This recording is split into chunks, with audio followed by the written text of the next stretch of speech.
আজকে ঠিক 11টা 20-এ কিং চার্লসের সাথে আমাদের চিফ অ্যাডভাইজারের একটা ওয়ান অন ওয়ান একটা মিটিং হয়েছে। এটা একটা প্রাইভেট মিটিং ছিল, এটা ওনারা দুইজনই ছিলেন ওই মিটিংয়ে। এবং সেই মিটিংয়ে বাংলাদেশের যে যে যেই একটা বড় রকমের একটা যে ট্রানজিশন হচ্ছে সেগুলো নিয়ে কথা হয়েছে। আর আমাদের চিফ অ্যাডভাইজার কিং চার্লসকে জানিয়েছেন যে তারা কী কী রিফর্ম ইনিশিয়েটিভ নিয়েছেন, এই ইন্টারিম গভর্নমেন্ট কী কী রিফর্ম ইনিশিয়েটিভ নিয়েছে সেটা নিয়ে কথা হয়েছে। এবং কিং চার্লস যেহেতু প্রফেসর ইউনুসকে অনেক দিন থেকে চিনেন, তো সেই জন্য তাদের অনেক পুরনো অনেক ধরনের আলাপ হয়েছে। এটা 30 মিনিটসের মিটিং ছিল এবং খুবই সৌহার্দ্যপূর্ণ একটা মিটিং। এই মিটিংটা মানে আমরা বলবো যে এই পুরো ট্যুরের এটা ছিল সবচেয়েতে আমরা বলবো যে সবচেয়ে ইম্পর্টেন্ট ইভেন্ট। এবং আজকে এই মিটিংয়ে পরে উনি, এটা 11টা 50-এ মিটিংটা শেষ হয়ে যায়, উনি ফিরে এসছেন। উনি আবার বিকেলের দিকে আবার বাকিংহাম প্যালেসে যাবেন। তখন কিং চার্লস তাকে যে কিং চার্লস III হারমোনি অ্যাওয়ার্ডটা দিবেন। এই অ্যাওয়ার্ডটা একটা রেয়ার অনার ওনার জন্য। বাংলাদেশের কনটেক্সটে এই সময়ে এইটা একটা বড় স্বীকৃতি, বাংলাদেশের মানুষ পুরো বাংলাদেশের জন্য এটা একটা বড় অনার। তো উনি যে ওনাকে এই অ্যাওয়ার্ডটা দেওয়া হচ্ছে যে ওনার লাইফ লং যে উনি যেই কাজগুলো করেছেন, যেমন ধরেন মাইক্রো ক্রেডিট পায়োনিয়ারিং করা, এবং মাইক্রো ক্রেডিট যে পুরো বিশ্বে একটা বড় রকমের একটা টুল এই ইয়েকে অ্যাড্রেস করার জন্য, পোভার্টিকে কমব্যাট করার জন্য, সেটা একটা ওনার। তারপর উনি সোশ্যাল বিজনেস নিয়ে কাজ করেছেন, সোশ্যাল বিজনেস কীভাবে পুরো বিশ্বে দরিদ্রতা কমাতে পারে। পুরো বিশ্বে অনেক অনেক ইস্যু আছে যেগুলো সত্যিকার অর্থে একটা কোম্পানি বা যেগুলো প্রাইভেট এবং প্রফিট ওরিয়েন্টেড কোম্পানি অনেক কাজ করতে পারে না, সেখানে সোশ্যাল বিজনেস ওই কাজগুলো করতে পারে। সেইখানে ওনার এই সোশ্যাল বিজনেসের কনসেপ্ট প্লাস হচ্ছে উনি 3.0 নিয়ে কাজ করেছেন। তো কিং চার্লস এই ওনার যে পুরো যে লাইফ লং যে ডেডিকেশন মানুষের জন্য, মানুষের মঙ্গলার্থে যে কাজগুলো উনি করেছেন, তারই স্বীকৃতি হবে king Charles III harmony award. King চার্লসের সাথে ওনার সম্পর্কটা অনেক পুরনো। কিং চার্লস ওনার কাজের সম্পর্কে পুরোপুরি ওয়াকিবহাল, জানেন উনি কী কী কাজ করছেন। কিং চার্লস আপনি জানেন খুবই দরিদ্র বান্ধব একজন কিং, এবং উনি এনভায়রনমেন্ট নিয়ে ওনার অনেক ভালো ভালো কাজ আছে। তো কিং চার্লস ওনার প্রফেসর ইউনুসের যেগুলো বই লিখেছেন তার মধ্যে একটা বড় বইয়ের ফরওয়ার্ড লিখে দিয়েছিলেন কিং চার্লস, এবং এটা খুবই গ্লোবাল ব্লকবাস্টার ছিল বইটা। আজকে 1-to-1 মিটিংয়ের পরেই আজকে খুব আরেকটা অভূতপূর্ব ঘটনা হয়েছে যে কিং চার্লস এবং তার কুইন ক্যামিলা তাদের স্বাক্ষরিত এবং তাদের ছবি সম্বলিত একটা গিফট ওনাকে দিয়েছেন। সেটা মানে ওনার জন্য খুবই সম্মানের ছিল। এটা সত্যিকার অর্থে যে তাদের মধ্যে যে যে সম্পর্ক, এই যে একটা পুরনো যে একটা সম্পর্ক, তারা দুজনকে যে চিনেন এবং দুজনের যে পারস্পরিক যে রেসপেক্টের যে জায়গা, সেই জায়গার থেকে এটা একটা খুবই আমরা বলবো যে ওনার প্রতি একটা ওনার রেয়ার একটা অনার দেখিয়েছেন।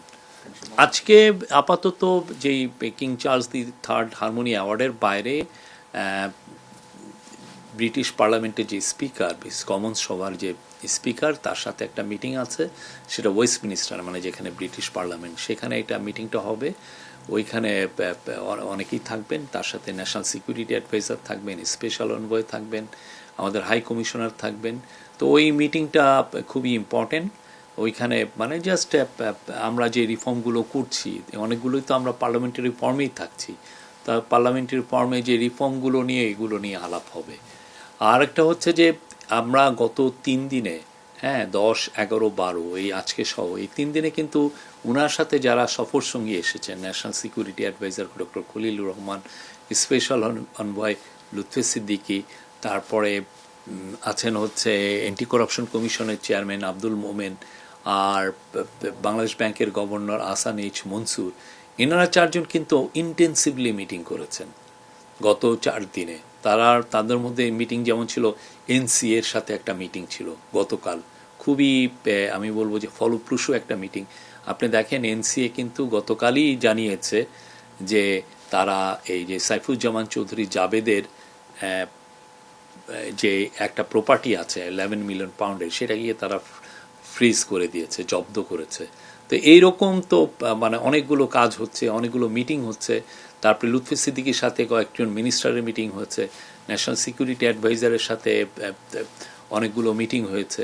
তো আমরা আশা করি যে এগুলোর মিটিংয়ের অনেকটার এটার সাকসেস ফ্রুটগুলো আমরা খুব দ্রুতই পাবো। ব্রিটেন আমাদের খুব অনেক পুরনো বন্ধু, ব্রিটেনের সাথে আমাদের একটা ফ্যান্টাস্টিক সম্পর্ক আছে, সেটারই আসলে মানে আমরা রিফ্লেকশন দেখতে পাচ্ছি গত কয়েকদিনে এই মিটিংগুলোতে। আর এই মিটিংগুলোর বড় একটা ফোকাস হচ্ছে যে অ্যাসেট রিকভারি। আপনি জানেন বাংলাদেশের থেকে শেখ হাসিনার প্রায় 16 বছরের আমলে $234 বিলিয়ন সাইফোন অফ হয়ে গেছে, মানে বাইরে চলে গেছে। এটা অনেক দেশে গিয়েছে, তার কিছু অংশ আমরা জানতে পেরেছি যে ইউকেতে এসছে। তো ইউকের যারা এগুলো নিয়ে কাজ করে তারা আমাদের সাথে যত ভালো রকমের কোঅপারেশন করছেন। আমরাও আমাদের কেসগুলো তাদের কাছে প্রেজেন্ট করছি যে দেখো এই ঘটনাগুলো ঘটেছে। তো তারা আপনারা দেখেন সেটারই ফল আপনারা অলরেডি দেখছেন। এই গতকালও একটা নিউজ হয়েছে, এর আগেও কয়েকটা নিউজ হয়েছে। তো ইউকের এই অ্যাসেট রিকভারি আমাদের জন্য খুবই একটা ইম্পর্টেন্ট কাজ। এটা বাংলাদেশের মানুষের টাকা, বাংলাদেশের মানুষকে কিভাবে গরিব বানিয়ে কিছু কিছু লোক কত বড় বড় জায়গায় কি সুবিশাল প্রাসাদ কিনেছেন। আপনি জানেন কানাডায় বেগমপাড়া হয়েছে, আমরা সাসপেক্ট করছি আরও অনেকগুলো দেশে গিয়েছে। তারই আলোকে এগুলো নিয়ে আমরা অ্যাসেট রিকভারি আমাদের একটা বড় কাজ, আমরা এই কাজগুলো করছি যাতে এই টাকাগুলো ফিরিয়ে এনে বাংলাদেশের দরিদ্র মানুষের কাজে লাগানো যায়। এটা খুবই ইম্পর্টেন্ট একটা মিটিং বাংলাদেশের জন্য, বাংলাদেশের সামনের পলিটিক্যাল বাস্তবতার জন্য। পলিটিক্যাল যে আমরা আগামীতে দেখছেন যে ইলেকশনের একটা ডেট দেওয়া হয়েছে এপ্রিলে, এই মিটিংয়ে আমরা আশা করছি যে তারা মানে আমরা এখানে আসলে কি এজেন্ডা এটা না, তারা যে মিটিং করছেন এবং তারা সব কিছুই আলাপ করবেন। কেননা একজন হচ্ছেন বাংলাদেশের এখন ইন্টারিম গভর্নমেন্টের প্রধান, আর একজন হচ্ছেন বাংলাদেশের লার্জেস্ট পলিটিক্যাল পার্টির প্রধান। তো তারা দুইজনের মধ্যে আলোচনা হবে এবং তারা অনেকগুলো সব কিছু নিয়ে আলোচনা করবেন এটা। এবং এটার প্রস্তুতি হিসেবে আজকে বিএনপির তরফ থেকে একজন অফিসিয়ালও এসেছিলেন, আমাদের সাথে উনি কথাও হয়েছে তাদের সাথে। তো কালকে আমরা আশা করছি যে 9টার মধ্যেই ওনারা আসবেন, আসার পরে একটা 1-to-1 মিটিং হবে। এই ক্ষেত্রে যদি ওনারা মনে করেন যে আরও অন্যান্য কেউ থাকবে, সেটা এই দুজন লিডারই এটা ডিসাইড করবেন।